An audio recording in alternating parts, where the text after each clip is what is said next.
Radio Dastak का प्रसारण है FM बैंड 90.8 मेगाहर्ट्ज पर। मालवा का अपना पहला कम्युनिटी रेडियो रेडियो दस्तक बोलता है मन की बोली। नमस्कार दोस्तों, स्वागत है आप सभी का आपके अपने उज्जैन के पहले community radio station radio Dastak 90.8 FM के स्टूडियो पर। और मैं हूं आपका दोस्त अभिजीत। दोस्तों, हम लेकर हाजिर हैं कार्यक्रम जीवन की डोर सेहत, जिसमें हम आपके लिए लेकर आए हैं स्वास्थ्य संबंधी बहुत सारी जानकारियां। हमारे कार्यक्रम जीवन की डोर सेहत के माध्यम से सभी प्रकार की बीमारियों के विषय में खास बातचीत की जाती है और हमारे साथ मौजूद होते हैं उस विषय के विशेषज्ञ। हमारा यही प्रयास रहता है कि हमारी जानकारियों के द्वारा रेडियो दस्तक के सभी श्रोताओं को स्वास्थ्य संबंधी लाभ मिलते रहें। और इस कड़ी में आज के एपिसोड में हम लेकर आए हैं महत्वपूर्ण जानकारियां, और इन जानकारियों को साझा करने के लिए आज विशेषज्ञ के रूप में हमारे साथ मौजूद है उज्जैन के अनुभवी और जाने माने neurosurgeon doctor Ashish Dubey sir, Avanti super speciality hospital से। नमस्कार सर, स्वागत है आपका रेडियो दस्तक के स्टूडियो में। नमस्कार, बहुत बहुत धन्यवाद रेडियो दस्तक को जो आपने जानकारी साझा करने के लिए मुझे यहाँ पर बुलाया। मैं डॉक्टर आशीष दुबे, मैं अवंती सुपर स्पेशलिटी हॉस्पिटल में न्यूरोसर्जन। सर, आज हम चर्चा करने वाले हैं ब्रेन ट्यूमर के बारे में। हमारे पास में श्रोताओं के प्रश्न आते रहते हैं ब्रेन ट्यूमर से जुड़े हुए। तो सबसे पहले सर, हमारे श्रोता जानना चाहेंगे कि ये ब्रेन ट्यूमर क्या होता है। ब्रेन ट्यूमर्स, अगर हम सरल भाषा में कहें तो ये साधारणतः ब्रेन की गठाने होती हैं, जो कि बाकी ट्यूमर्स जो शरीर में होते हैं उसी तरीके से ब्रेन में भी ट्यूमर होते हैं। ट्यूमर होता है एक किसी भी सेल का ग्रोथ होना जो कि बॉडी के कंट्रोल में नहीं होता है जी। तो ब्रेन ट्यूमर्स अनकंट्रोल ग्रोथ जो होती है ब्रेन के अंदर सेल्स की, उन्हें कहते हैं। इसमें विभिन्न प्रकार के ट्यूमर्स हो सकते हैं। जी सर, जैसा आपने बताया कि इसमें विभिन्न प्रकार के ट्यूमर्स हो सकते हैं, तो ये ब्रेन ट्यूमर कितने प्रकार के होते हैं? जनरली ब्रेन ट्यूमर्स दो तरीके के होते हैं। प्राइमरी ट्यूमर्स जो कि ब्रेन सेल्स, ब्रेन की ही कोशिकाओं से बने होते हैं, जो ब्रेन के गैंग्लियंस, बाकी जो भी ब्रेन के अंदर मौजूद सेल्स होती हैं उनसे ओरिजिन होते हैं। और दूसरे होते हैं सेकेंडरी ट्यूमर्स, जो कि शरीर में कहीं फैले हुए कहीं और ट्यूमर से ब्रेन में आते हैं, जो कि मेटास्टेसिस होके ब्रेन में होते हैं। ये भी ब्रेन ट्यूमर का ही हिस्सा होते हैं। मोस्टली मेटास्टेटिक ट्यूमर ज्यादा होते हैं, प्राइमरी ब्रेन ट्यूमर्स कम होते हैं। पूरे शरीर के जितने भी कैंसर होते हैं उनमें 3 से 4% हिस्सा ब्रेन ट्यूमर्स का होता है। जी डॉक्टर साहब, हमारे श्रोता जानना चाहेंगे कि ब्रेन ट्यूमर्स के जो अधिकांश पेशेंट्स आपके पास आते हैं उनमें कौन सा ट्यूमर ज्यादा पाया जाता है? मेरे पास जो भी मरीज या फिर हमारे न्यूरोसर्जन के पास जो भी मरीज आते हैं उनमें ब्रेन ट्यूमर्स में मोस्टली जो ओल्ड एज पेशेंट्स होते हैं उनमें ग्लायोमा और मेनिंजियोमा मोस्टली हमें मिलता है जी। और जो यंग फीमेल्स या फिर मिडिल एज फीमेल्स रहती हैं उनमें हमने पिट्यूटरी ट्यूमर्स के बारे में काफी सारे, जैसे महीना ना आना या फिर प्रेगनेंसी का ना होना, ये सारी चीजें भी प्रेजेंट करके कई बार दिखाई देने में तकलीफ होना, इन सारे प्रेजेंटेशन के साथ में भी पिट्यूटरी ट्यूमर्स हमें प्रेजेंट करता है जी। तीसरा एक प्रकार होता है जिसमें सुनाई देने में एक साइड, एक कान से सुनने में तकलीफ होना और साथ ही साथ में चलने में दिक्कतें आना, बैलेंस नहीं बनना। ये सारे सिम्टम जो होते हैं हमारे जो दिमाग का पिछला हिस्सा सेरेबेलम होता है वहां पर होने वाले ट्यूमर्स से रिलेटेड ट्यूमर्स मोस्टली मेरे पास ज्यादा दिखाई देते हैं जी।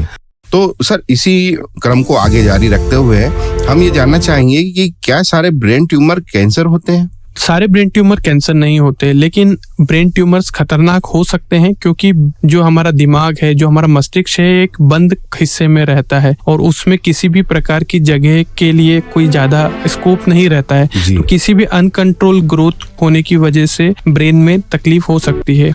ब्रेन में करीब करीब 130 प्रकार के ट्यूमर्स हो सकते हैं। उनमें से लगभग 70 से 80% ट्यूमर कैंसर नहीं होते हैं।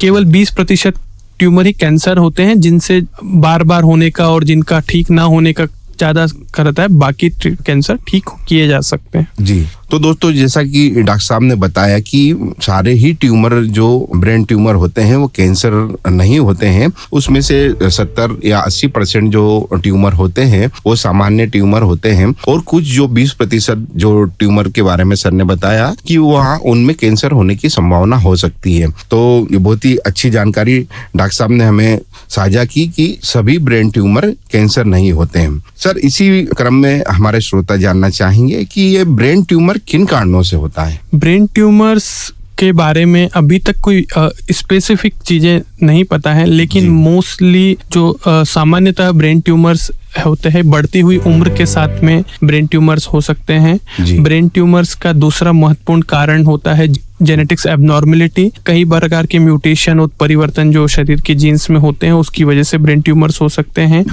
शारीरिक किसी भी तरीके के विकिरण का अगर आपको एक्सपोजर हुआ है, जैसे एक्सरे, लंबे समय के रेडिएशंस की वजह से ट्यूमर्स हो सकते हैं। किसी भी केमिकल्स में लॉन्ग एक्सपोजर भी आपके लिए ब्रेन ट्यूमर का कारण हो सकता है। तो जैसा कि डॉक्टर साहब ने हमें बताया कि ब्रेन ट्यूमर किन किन कारणों से होता है, इसके जेनेटिक कारण भी हो सकते हैं, विकिरण भी हो सकते हैं, और केमिकल से भी अगर ज्यादा समय तक हम उसके प्रभाव में रहें तो उसके द्वारा भी ये ब्रेन ट्यूमर हो सकता है। तो ब्रेन ट्यूमर किन किन कारणों से होता है, ये बहुत ही अच्छी जानकारी सर ने हमारे साथ साझा की। इसी क्रम में हम सर से ये जानना चाहेंगे कि सर ये ब्रेन ट्यूमर के लक्षण क्या क्या होते हैं? ब्रेन ट्यूमर्स जो होते हैं वो किसी विशेष लक्षणों से नहीं होते। जनरली ये बहुत ही जनरल सिम्टम्स से होते हैं। बहुत सबसे जो कॉमन सिम्टम्स होता है, जो लक्षण होता है, वो सिर दर्द ब्रेन ट्यूमर्स का हो सकता है। इसके अलावा ब्रेन ट्यूमर्स की लोकेशन, मतलब वो कहाँ ब्रेन में स्थित है, ब्रेन में उसका साइज कितना बड़ा है, ब्रेन के वो दूसरे जो नॉर्मल टिश्यू है उसको कितना अफेक्ट कर रहा है, उसके हिसाब से उसके लक्षण हो सकते हैं। इसमें मिर्गी के झटके आना सिर दर्द के अलावा, इसके अलावा आंखों की दिखाई देने में कमजोरी, आंखों में डबल दिखना, चलने या फिर चलने में चक्कर आना, चलने फिरने में, ये बहुत ही कॉमन लक्षण हैं जो ब्रेन ट्यूमर्स के अलावा कई और बीमारियों में भी हो सकते हैं, लेकिन ब्रेन ट्यूमर भी इन बीमारियों, इन लक्षणों के साथ प्रेजेंट कर सकते हैं। जी, तो सर ने हमें बताया कि ब्रेन ट्यूमर के मरीजों में किस प्रकार के लक्षण पाए जाते हैं। सामान्यतः सिर दर्द या उससे जुड़ी हुई और भी जो सर ने लक्षण बताए हैं वो ब्रेन ट्यूमर भी हो सकता है या अन्य बीमारियों के कारण भी वो हो सकता है। तो सर ब्रेन ट्यूमर का पता किन जांचों के द्वारा किया जा सकता है? ब्रेन ट्यूमर्स का पता सामान्यतः अगर कोई सिर दर्द जो आसानी से ठीक नहीं हो रहा हो उसके लिए, या फिर जो सिर दर्द सुबह हमें उल्टी के साथ, वॉमिटिंग के साथ प्रेजेंट कर रहा हो, आंखों में दिखने में लगातार कमी आ रही हो, दिखाई देने में प्रॉब्लम आ रहा हो, चलने में दिक्कत आ रही हो, इन सारी समस्याओं के साथ अगर कोई मरीज किसी भी डॉक्टर को रेफर के पास आते हैं सलाह के लिए, तो हम सबसे पहले उनके सिम्टम्स देख के हमें लगता है कि अगर ये ब्रेन ट्यूमर से है तो हमें उन्हें आगे की जांचों के लिए भेजते हैं। सामान्यतः अगर कोई ब्रेन ट्यूमर हम सस्पेक्ट या संदेह करते हैं तो सबसे कॉमन, जो सबसे मुख्य जांच जो होती है वो MRI होती है, जो ब्रेन की होती है। उसमें कॉन्ट्रास्ट के साथ में, एंजियोग्राफी के साथ में ये सारी जांचें कर सकते हैं। तो MRI सबसे कॉमन जांच है जिसके द्वारा ब्रेन ट्यूमर्स के पता किया जा सकता है। इसके अलावा ब्रेन ट्यूमर क्या हो सकता है, इसके अलावा ब्रेन ट्यूमर क्या किस तरीके का हो सकता है, वो भी MRI के थ्रू हम पता कर सकते हैं। तो जैसा कि डॉक्टर साहब ने हमें बताया कि ब्रेन ट्यूमर का जो भी जांच करने का तरीका है उसमें MRI एक बहुत महत्वपूर्ण और अत्याधुनिक संसाधन है जिसके द्वारा कि ब्रेन ट्यूमर का पता किया जा सकता है, उसकी साइज का पता किया जा सकता है, और फिर उसके पश्चात निश्चित ही डॉक्टर किसी परिणाम पर पहुंचते हैं। तो सर हम ये जानना चाहेंगे कि ये ब्रेन ट्यूमर का उपचार किस तरह किया जाता है? ब्रेन ट्यूमर्स एक बहुत ही वास्ट सब्जेक्ट है। हम उसका ट्रीटमेंट पार्ट जो है वो किसी एक कॉमन नहीं है, एक सामान्य एक सिंगल ट्रीटमेंट किसी भी ब्रेन ट्यूमर्स का नहीं हो सकता। ब्रेन ट्यूमर्स का साइज, लोकेशन और उसका प्रकार के द्वारा ही हम उसका ट्रीटमेंट प्लान करते हैं, उसको नियोजित करते हैं। जैसे पिट्यूटरी ग्रंथि का कोई ट्यूमर होता है तो उन्हें हम दूरबीन के जरिए ऑपरेशन किया जा सकता है। सर्जरी एक बहुत ही इम्पोर्टेंट पार्ट है इसके ट्रीटमेंट का। सर्जरी भी अलग अलग प्रकार की हो सकती है, जिसमें एंडोस्कोपिक सर्जरी जो कि नाक के थ्रू पिट्यूटरी ट्यूमर्स की, इसके अलावा स्कल की जो बेस में होने वाले ट्यूमर्स है उनकी की जा सकती है। इसके अलावा सर्जरी के अलावा कुछ ट्यूमर्स जो काफी डीप सीटेड या फिर किसी अंदरूनी भाग में रहते हैं उनको हम सीधे रेडियोथेरेपी या एक और तरीका होता है रेडियो सर्जरी, उसके थ्रू भी हम कर सकते हैं। और गामा नाइफ सर्जरी, ये सारी तरीके होते हैं जिनके तरह हम ब्रेन ट्यूमर्स का इलाज किया जा सकता है। जी, तो दोस्तों, जैसा कि डॉक्टर साहब ने हमको बताया कि किस तरह से ब्रेन ट्यूमर का उपचार किया जाता है सर्जरी के माध्यम से, और उसमें अन्य कई अत्याधुनिक तकनीकों की सहायता से ब्रेन ट्यूमर का उपचार किया जाता है। हम डॉक्टर साहब से यह जानना चाहते हैं कि क्या दवाई या गोलियों की सहायता से भी क्या ब्रेन ट्यूमर का उपचार किया जा सकता है?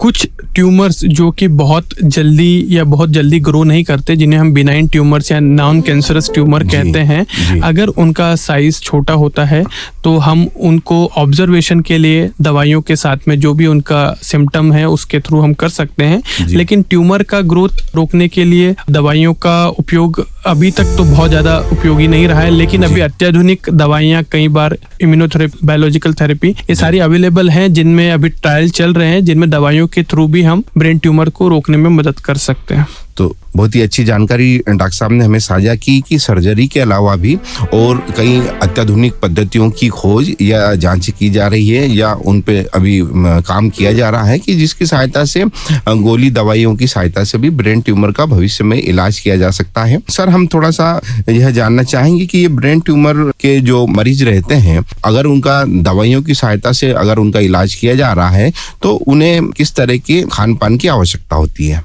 ब्रेन ट्यूमर्स मेरे बहुत ही वेग टर्म है, मतलब इसमें ब्रेन का पूरे भाग का ट्यूमर्स आ सकते हैं, जिसमें पिट्यूटरी से मैंने पहले बताया, इसके अलावा ग्लायोमास होते हैं जो कि कैंसरस ट्यूमर होते हैं, पिट्यूटरी बिनाइन ट्यूमर होते हैं, मेनिंजियोमास होते हैं, और तो गोली दवाइयाँ जो पिट्यूटरी ट्यूमर से, उनमें कुछ ट्यूमर में गोली दवाइयों का यूज करना रेगुलर जरूरी है। उनमें हर ट्यूमर में सर्जरी की रिक्वायरमेंट भी नहीं होती है। और जो भी खान पान, विशेष रूप से हमें स्वस्थ खान पान हमेशा लेना है, भले ट्यूमर किसी भी स्टेज पे हो, ट्यूमर हो या नहीं हो, तो भी हर व्यक्ति को स्वस्थ खान पान, जिसमें कि बहुत ज्यादा फैट, बहुत ज्यादा सैचुरेटेड ऑयल्स, इन सारी चीजों का थोड़ा अवॉइड करेंगे, नमक, सॉल्ट, तो हमें इन ट्यूमर्स के म्यूटेशन, जो सेकेंडरी म्यूटेशंस होते हैं, उनसे बचने में हमें मदद मिल सकती है। तो खान पान में ज्यादा सलाद और स्वस्थ खान पान ही का ही उपयोग करना है, जिससे हमें ट्यूमर्स बचने में मदद मिलेगी।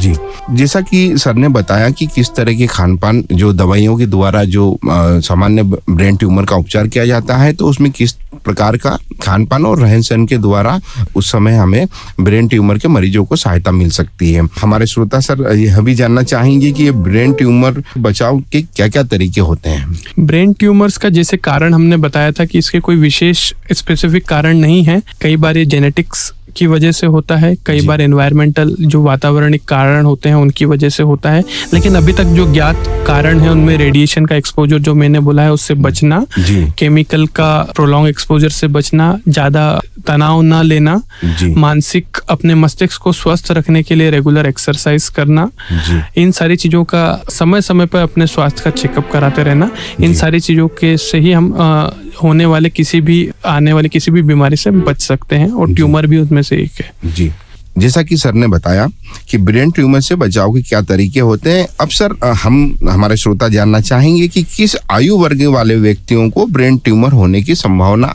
अधिक होती है? अलग अलग तरीके के ब्रेन ट्यूमर्स अलग अलग आयु वर्ग में हो सकते हैं। बच्चों में, पीडियाट्रिक्स में मोस्ट कॉमन ट्यूमर्स जो होते हैं वो ब्रेन ट्यूमर होते हैं, पर उनका एज ग्रुप शुरू के 0 से, मतलब नियोनेट बर्थ से लेके शुरू के 5 साल तक रहता है, जिनमें सर्वाधिक ट्यूमर होते हैं वो ब्रेन ट्यूमर हो सकते हैं, पर ये सारे कारण जेनेटिक की वजह से हो सकते हैं। दूसरा, ब्रेन ट्यूमर्स जो होते हैं पिट्यूटरी, जो मैंने आपको बताया पिट्यूटरी ट्यूमर्स, वो यंग फीमेल्स या मिडिल एज फीमेल्स में ज्यादा होते हैं। इसके अलावा जो ट्यूमर्स रहते हैं, मेनिंजियोमा, ग्लायोमा, ये सारे ट्यूमर्स हमें 45 से 60 के बीच में अधिक उम्र में ज्यादा मिलते हैं।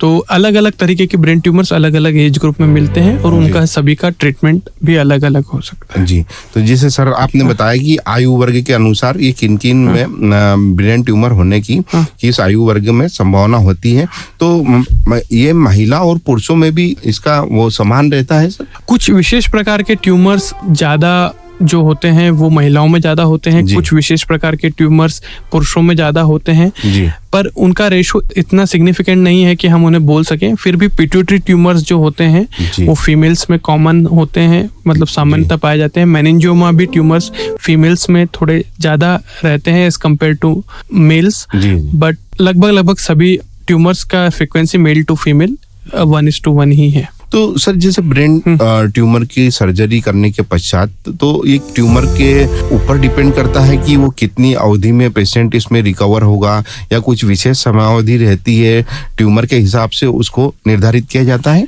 ट्यूमर का प्रकार और ट्यूमर का जो लोकेशन है, जो कहाँ पर वो स्थित है, उससे ब्रेन पेशेंट का जो आने वाला ट्रीटमेंट के बाद में उसका प्रोग्नोसिस जो हम बोलते हैं चिकित्सीय भाषा में, वो डिसाइड होता है। अगर ट्यूमर कैंसरस रहता है तो प्रोग्नोसिस को हम दवाइयों, कीमोथेरेपी, रेडिएशन थेरेपी से हम उन्हें बढ़ा सकते हैं। नॉन कैंसरस ट्यूमर्स के लिए बहुत अच्छा प्रोग्नोसिस होता है अगर हम उन्हें समय से उपचारित या जो भी सर्जरी करना चाहें, सर्जरी के लिए अगर वो एलिजिबल होते हैं ट्यूमर्स, तो हम सर्जरी कर पाएं तो उन्हें सर्जरी करवाना चाहिए। नॉन कैंसरस ट्यूमर्स के लिए ब्रेन ट्यूमर्स के बाद बहुत ही अच्छा प्रोग्नोसिस है। उसमें जैसे उसके कारण अगर मिर्गी के झटके आते हैं वो बंद हो सकते हैं, उसकी वजह से अगर हमें आंखों की रोशनी कम हो रही है वो हम उससे अब बचा सकते हैं और उसका परमानेंट इलाज हो सकता है। जी, डॉक्टर साहब ने हमें बहुत ही अच्छी जानकारी ब्रेन ट्यूमर के बारे में दी। सर से हम ये जानना चाहेंगे कि सर ब्रेन ट्यूमर से बचाव के क्या क्या तरीके होते हैं?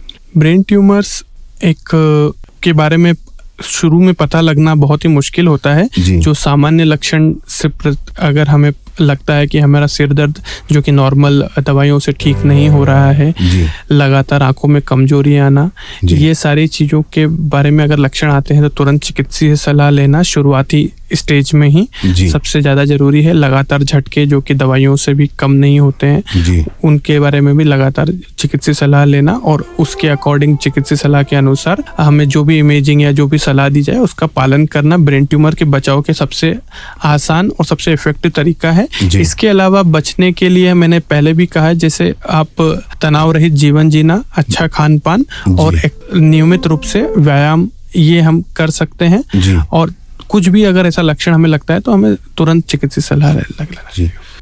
सर से हम यह जानना चाहेंगे कि सर अगर ब्रेन ट्यूमर का सही उपचार नहीं किया जाता है या इसको इग्नोर किया जाता है मरीजों के द्वारा, तो इसके क्या परिणाम हो सकते हैं? ब्रेन ट्यूमर, जैसे कि मैंने कहा, ब्रेन एक बहुत ही क्लोज स्पेस है कि बंद जगह होती है जहाँ पे ब्रेन और कुछ दूसरी चीजों के लिए ही जगह होती है। ब्रेन ट्यूमर्स जो धीरे धीरे बढ़ते हैं वो समय के साथ में मरीज के दिमाग में सूजन कर सकते हैं। कई बार सूजन इतना ज्यादा होता है कि मरीज अगर उन्हें प्राइमरी सिम्टम्स को उन्होंने अगर अवॉइड किया या इग्नोर किया तो सीधे मरीज को कोमा वाली स्टेटस या फिर मरीज पैरालिसिस वाली स्टेटस, ये सारी चीजों में आ सकते हैं। तो मरीज को कभी भी प्राथमिक लक्षण आने पर तुरंत उसका इलाज करना जरूरी है। जी सर, ब्रेन ट्यूमर के बारे में आपने बहुत ही महत्वपूर्ण जानकारी आज हमारे श्रोताओं के साथ साझा की। अंत में हम जानना चाहेंगे कि आप हमारे श्रोताओं को क्या संदेश देना चाहेंगे? मैं रेडियो दस्तक के माध्यम से श्रोताओं को यही संदेश देना चाहता हूँ कि ब्रेन ट्यूमर्स किसी भी तरीके से जानलेवा बीमारी नहीं है। इसका तुरंत उपचार करने से इसको पूरी तरीके से ठीक किया जा सकता है। बहुत सारे ब्रेन ट्यूमर्स को, ऑलमोस्ट जो मैंने लगभग बताया था 80% ब्रेन ट्यूमर्स को ठीक किया जा सकता है। तो हमेशा स्वस्थ रहें और नियमित व्यायाम करते रहें और किसी भी तरीके के लक्षण आने पर तुरंत चिकित्सीय सलाह लें। मैं श्रोताओं को यही सलाह देना चाहूंगा। धन्यवाद सर, आज आपने यहाँ आकर अपना महत्वपूर्ण समय हमको दिया और बहुत ही अच्छी जानकारी हमारे श्रोताओं को दी, जिससे हमें पूरी उम्मीद है उन्हें बहुत ही लाभ पहुँचेगा। इसके लिए पुनः आपका धन्यवाद। तो दोस्तों, यह थे हमारे साथ उज्जैन के काफी अनुभवी न्यूरोसर्जन डॉक्टर आशीष दुबे जी, जिन्होंने हमें ब्रेन ट्यूमर विषय के बारे में बहुत ही महत्वपूर्ण जानकारी दी। दोस्तों, कोई भी बीमारी को हल्के में नहीं लेना चाहिए और जरा भी लापरवाही नहीं बरतनी चाहिए, क्योंकि लापरवाही करने से समय के साथ साथ वह बीमारी और भी गंभीर हो सकती है। दोस्तों, हमें उम्मीद है आपको हमारे कार्यक्रम में डॉक्टर आशीष जी ने जो भी महत्वपूर्ण जानकारियां दी और वह सभी आपने ध्यान से सुनी होगी।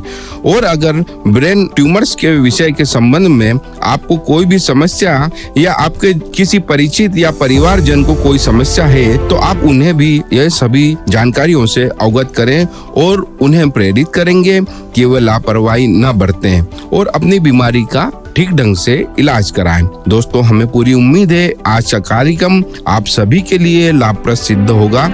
अगर आपके मन में भी कोई प्रश्न या कोई सुझाव हो तो आप संपर्क कर सकते हैं रेडियो दस्तक 90.8 FM के व्हाट्सएप नंबर 9406894068 पर, और हम आपके सभी सवालों के जवाब देने की पूरी कोशिश करेंगे और आपके सभी सुझावों पर भी विचार करेंगे। दोस्तों, आप रेडियो दस्तक 90.8 FM से जुड़ी सभी महत्वपूर्ण जानकारियों और अपडेट्स के लिए हमसे जुड़ सकते हैं हमारे social media account Facebook, Instagram, Twitter, YouTube पर भी, जहां पर आपको अन्य गतिविधियों की जानकारी भी मिलती रहेगी। तो दोस्तों, अब समय हो चला है आपसे विदा लेने का, लेकिन कार्यक्रम जीवन की डोर सेहत की अगली कड़ी में हम फिर मिलेंगे आपके स्वास्थ्य से जुड़े अन्य किसी महत्वपूर्ण विषय और उससे जुड़े विशेषज्ञ के साथ, ताकि आपको आपके स्वास्थ्य से जुड़ी सभी महत्वपूर्ण जानकारियां मिलती रहे। तो दोस्तों, मुझे दीजिए इजाजत और सुनते रहिएगा आपका अपना उज्जैन का पहला community radio, radio Dastak 90.8 FM। सुनेगा उज्जैन, बढ़ेगा उज्जैन। धन्यवाद। आप सुन रहे हैं 90.8 FM। तो सुनते रहिए और सुनाते रहिए रेडियो दस्तक, आपकी खंड।